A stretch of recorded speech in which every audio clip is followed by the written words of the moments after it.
नमस्ते। आप सभी का स्वागत है दी महाराजा सयाजीराव यूनिवर्सिटी के पॉडकास्ट में MSU संवाद। आज हमारे साथ जो गेस्ट हैं वो एक एक्सपर्टीज़ कह सकते हैं हम उन्हें है IKS के क्षेत्र में। उनका नाम है डॉक्टर निधि शेंडोनेकर, जिनकी PhD पॉलिटिकल साइंस में है MSU से ही, और जो कि अपने मास्टर्स प्रोग्राम में जो कि मीडिया और जर्नलिज्म से है उसमें उसकी एक गोल्ड मेडलिस्ट रही हैं। She has more than a decade of experience in teaching and research in the field of media and communication. She was also a fellow of University Grants Commission during her PhD course. She has presented more than 15 research papers and published more than 26 research papers and book chapters. And currently she's also writing a book. Yes.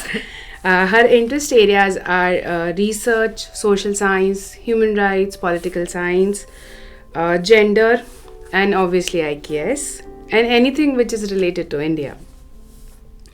She has recently also completed a fellowship of the Center for Indigenous Knowledge System, Anadi Foundation, Tamil Nadu.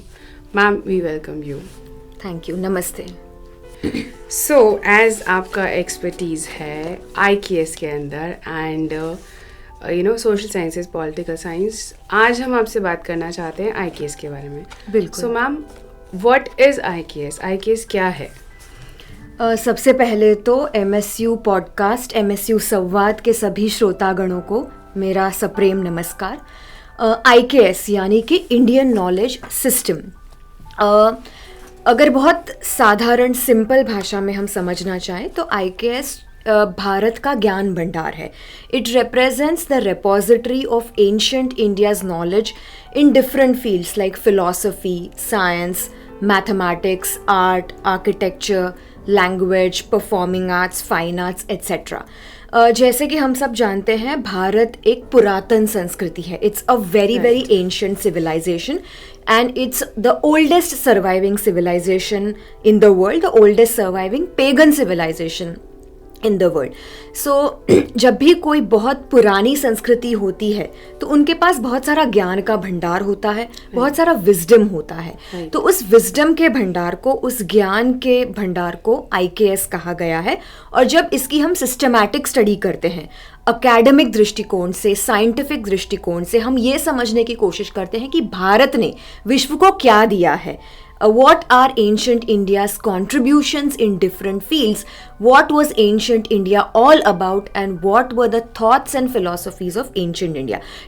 जब हम इसकी systematic पढ़ाई करेंगे, जो अब हम NEP के द्वारा कर रहे हैं, तो इसको हम IKS इंडियन नॉलेज सिस्टम कहते हैं. ओके. सो जैसा कि आपने बताया कि NEP के अंडर बच्चे भी इस कोर्स को पढ़ रहे हैं. एज अ कंपल्सरी सब्जेक्ट ये ऐड हुआ है बैचलर्स कोर्स में. सो इसकी किसी क्या इम्पोर्टेंस है स्टूडेंट्स के लिए? स्टूडेंट्स को क्या फ़ायदा होगा बेसिकली ये पढ़ के? ये बहुत अच्छा प्रश्न है.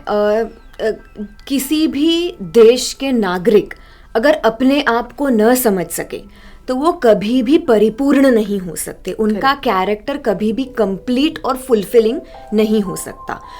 हमारे जो एक एंशिएंट फिलोसोफर थे बृहतिहरि, वो कहते थे कि आपको अपनी संस्कृति को जानना पूर्ण नहीं है, काफ़ी नहीं है, आपको दूसरी संस्कृतियों को भी जानना चाहिए. You should know other cultures as well. पर आज हम ऐसी स्थिति में आ गए हैं पोस्ट इंडिपेंडेंस, पोस्ट कोलोनाइजेशन के बाद कि हम ज़्यादा दूसरी संस्कृतियों को जानते हैं. We know more about western culture, western philosophy, western lifestyle, और हम उसका अनुकरण भी कर रहे हैं. तो इसके परिप्रेक्ष्य में प्रोफेसर कपिल कपूर, जो IKS के बहुत बड़े ज्ञाता और एक्सपर्ट हैं, वो कहते हैं कि आज के संदर्भ में भारतीय अपने आप को जानता ही नहीं. तो उनके लिए आजकल पाश्चात्य संस्कृति को जानने से ज़्यादा आवश्यक है कि वो अपनी संस्कृति, अपने लोगों को, अपने फिलॉसफी और अपने एंशिएंट विजडम को जाने.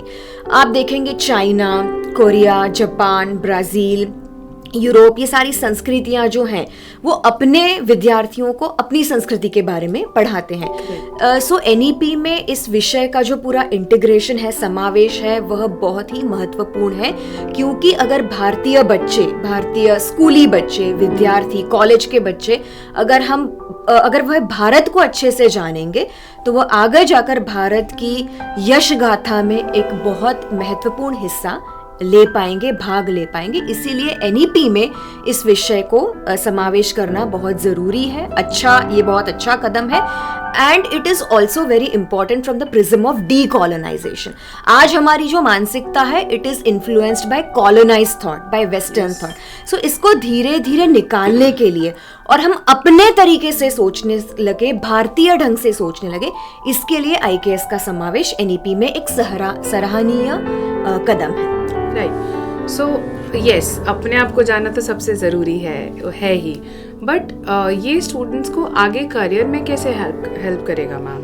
लाइक उनके प्रोफेशनल करियर में basically, for example a student of media, उसको अपने प्रोफेशनल करियर में कैसे हेल्प करेगा आईकेएस? बिल्कुल, ये भी बहुत ही अच्छा प्रश्न आपने पूछा है, क्योंकि आईकेएस पढ़ने वाले विद्यार्थियों के मन में भी यही प्रश्न है कि हम आईकेएस पढ़ तो रहे हैं बट इसका उपयोग क्या है।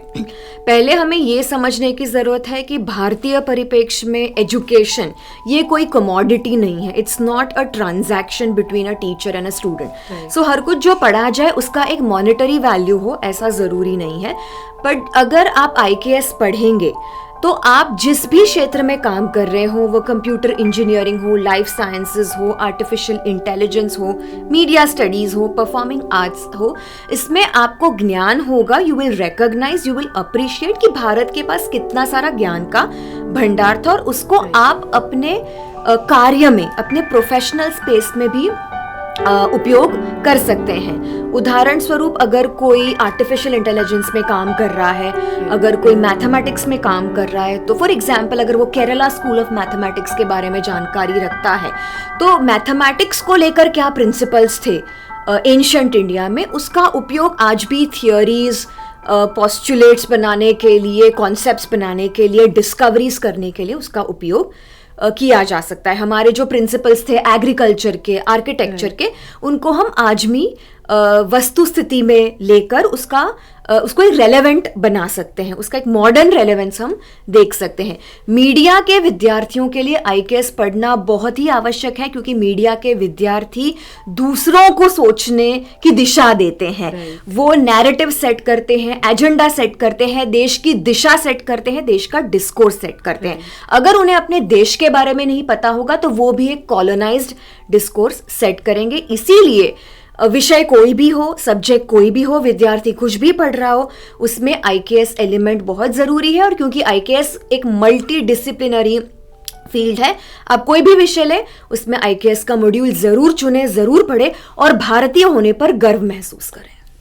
Thank you so much. Definitely हमें भारतीय होने पर गर्व है, और आज निधि मैम से बात करके और रियलाइज़ हुआ कि कैसे हमारा देश परिपूर्ण है जैसे नॉलेज सिस्टम से या डिफरेंट नॉलेज से, और हम दूसरे देशों की नॉलेज से या वेस्टर्नाइज नॉलेज से हम बहुत ज़्यादा इन्फ्लुएंस्ड है, उससे बहुत ज़्यादा डिपेंडेंट है, जो कि हमें नहीं होना चाहिए। एंड येस, दूसरे कल्चर्स को, दूसरों को जानने से पहले खुद को जानना बहुत ज़रूरी है। बिल्कुल। Thank you so much ma'am, आज आप आए, आपने हमें इतना अच्छा एक इंडियन नॉलेज सिस्टम शेयर किया, आपका जो नॉलेज है उससे रिलेटेड वो शेयर किया। Thank you so much, and I am sure ये हमारे श्रोताओं के लिए बहुत ज्ञानकारी होगा।